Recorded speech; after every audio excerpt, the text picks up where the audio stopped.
Heavenly Father, Divine Mother, Friend, Beloved God, Great Masters of Self-Realization, Jesus Christ, Babaji Krishna, Lahiri Mahashai, Swami Srikteshwar, Beloved Guru, Paramhansa Yogananda, Saints of all religion, we offer our lives to you in service and joy, willingly, with thy blessings, to walk this path of self-realization.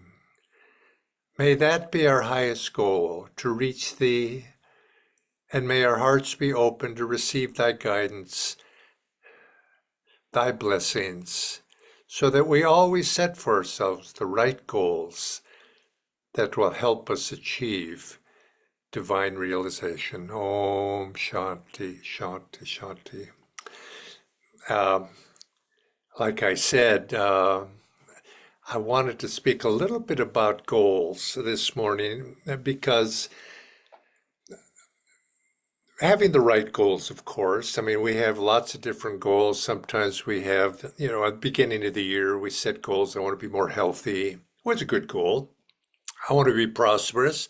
Well, that could be a good goal too. We want to be spiritually prosperous, but in all ways. And but the question is, some people like to set goals. Other people are a little bit adverse to goals. They don't want to set goals.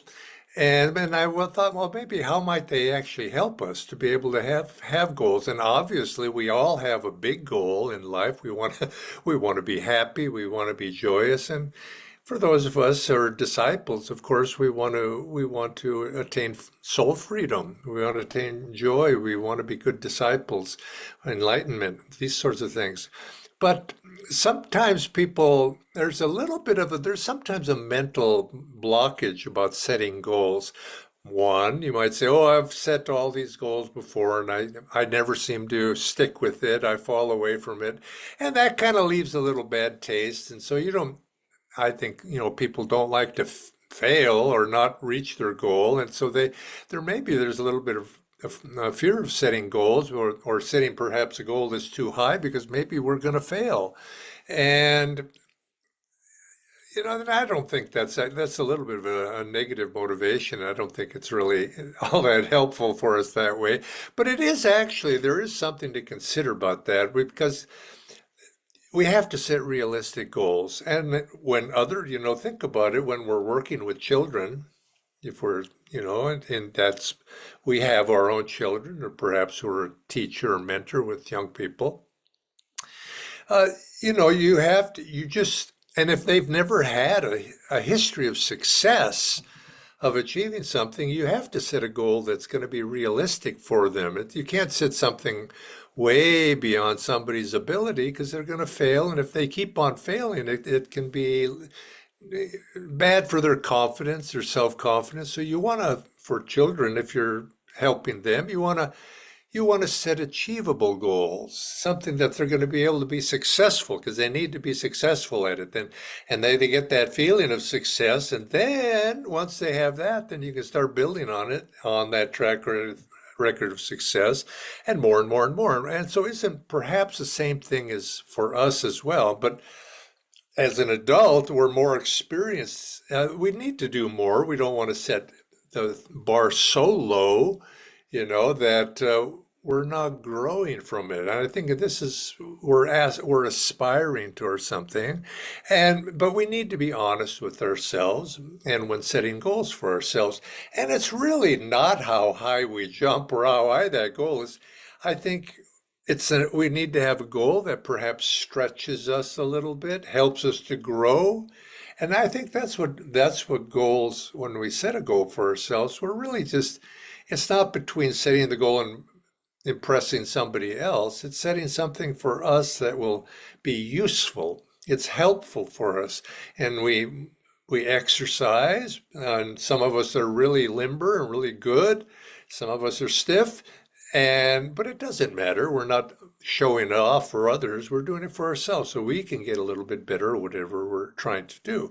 But we don't want to overdo it. We don't want to keep setting goals that cause us to regress, go backwards.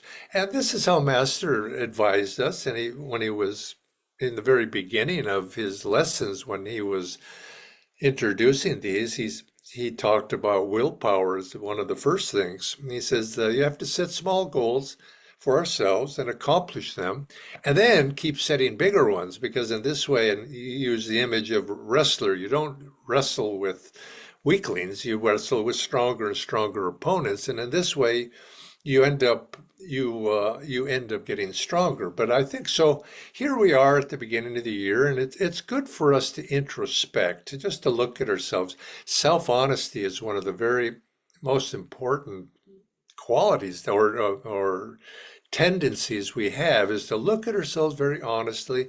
Where might I actually improve in this coming goals, and to set a goal that matters, that's something that you can sometimes in the moments of calmness, or in moments when you're often during meditation, you may feel a sense of what you need, what you're working on. What is All of us are trying to work on something, right? And in little qualities that we're perhaps not strong in. We say, I kept making this mistake. I kept losing my temper, let's say, or I was being impatient.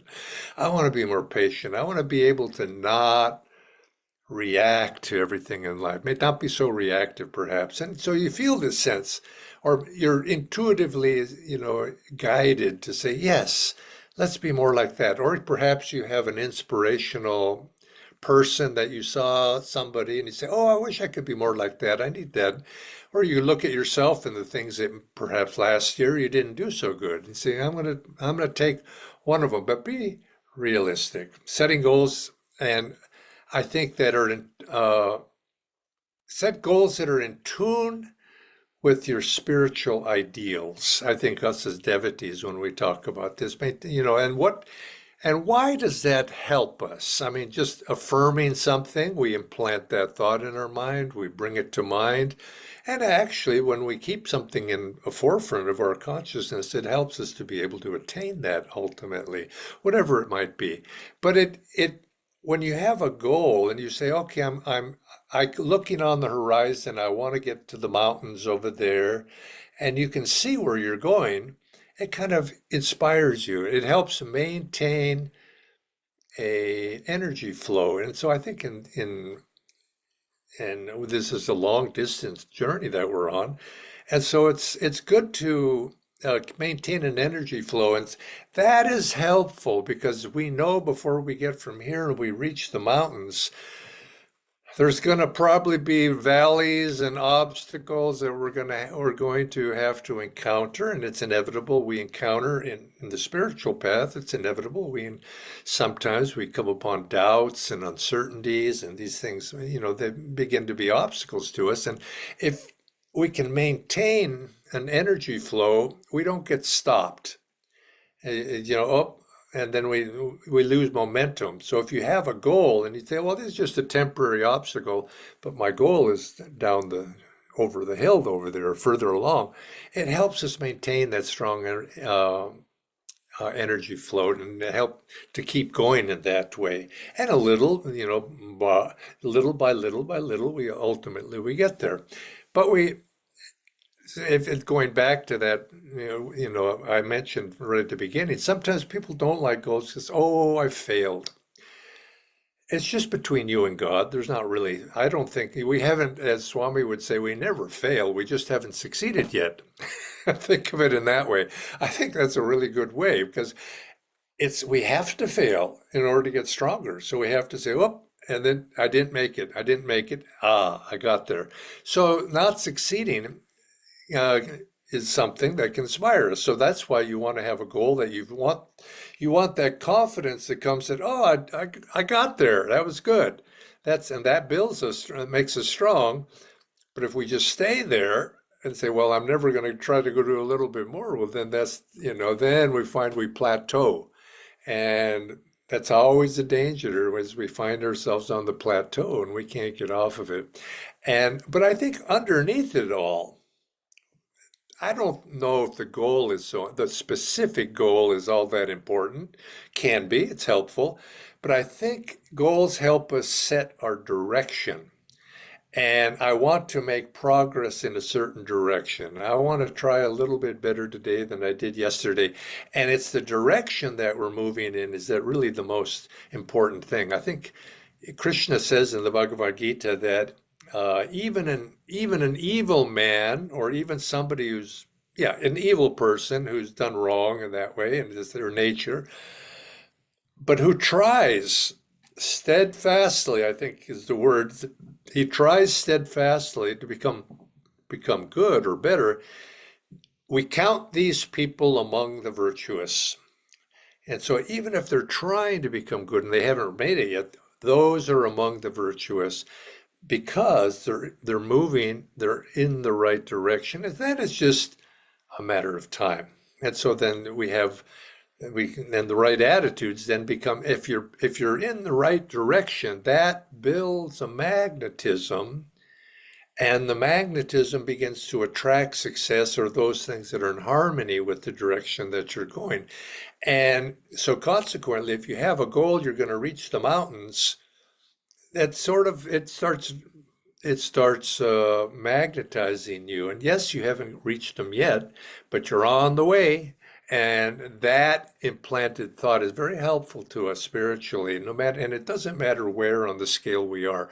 You could say we're on the scale of eternity, but we're in the moving in the right direction. So I think if we're in, and it depends, we have to be honest with ourselves. If we're in a low energy state now, and maybe things haven't been going so good and we're bogged down, that's a good time to pick a modest goal. Don't pick something way out there. Get a modest goal to get something that you feel pretty confident you can achieve, and then do that.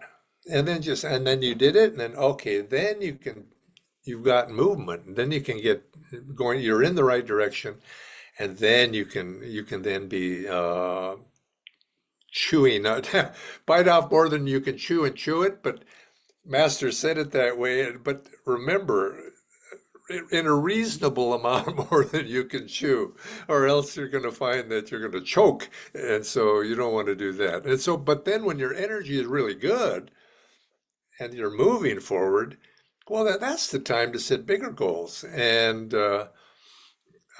so when you're and so I've often said it this way: if you're challenged and you're under duress, sometimes just the best thing you can do is just hang on. That's my goal. I'm just going to hang on, cheerfully. I'm going to hang on. And then once the storms have passed, then you say, okay, now I'm going to really start paddling or running or whatever it is. And I think they help you also. I think when we have goals, it helps us keep a positive attitude. It keeps us in that way. And they say, so that also has its benefits. So think about it. It's the beginning of the year now. And when you meditate, what quality, if you just take one quality, what quality might I want to make stronger this year that I can work on and I can remember? And you have one thing, and that kind of becomes a pole star a little bit for us in our spiritual journey. And it can be fun. You can even, it's like a person who wants to lose weight and, they make a chart. Okay, I'm this much. And same thing with the sadhana chart. Maybe my goal is to deepen my sadhana. Keep record, objectify it, make it put energy into whatever the goal is. And then you'll find that you start to attract help to it. Don't be too vague. Be a little bit specific in small steps.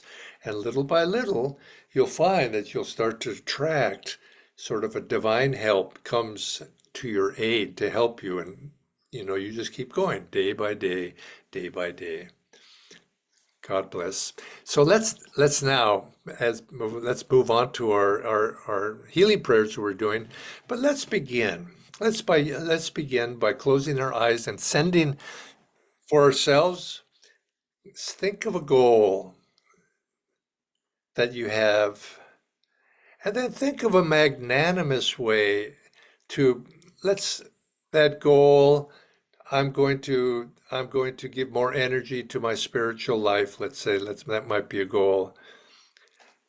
To share that goal mentally with other people. I think because this is a thing. One thing about goals is we can become so self-absorbed in our own individual efforts that we forget there's a much larger world out there, that one, we have a responsibility through our efforts to do better. I'm going to be better at my spiritual life so that I can then serve. And so then thinking of sending that energy out of whatever we're trying to do for ourselves, that it might be useful to other people. And so always think and say, I'm a channel for something larger. And so let's send prayers out to the world at large with an open heart, feeling Master's blessings coming into us to help us. Let's pray to Master. Master, help me achieve my goals. Help me to be more joyful, more generous, more serviceful, and help me to express those goals and see those goals in helping other people. Let me be a channel for thy ray of joy, for thy ray of blessings to all souls everywhere. Let's rub our hands together and let's send that blessing out. Om.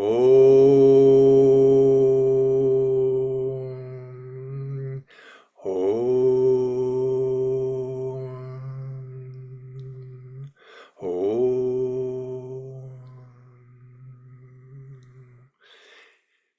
It's a basic principle of spirituality is that which we wish for others, we attract to ourselves. And so keep that in mind.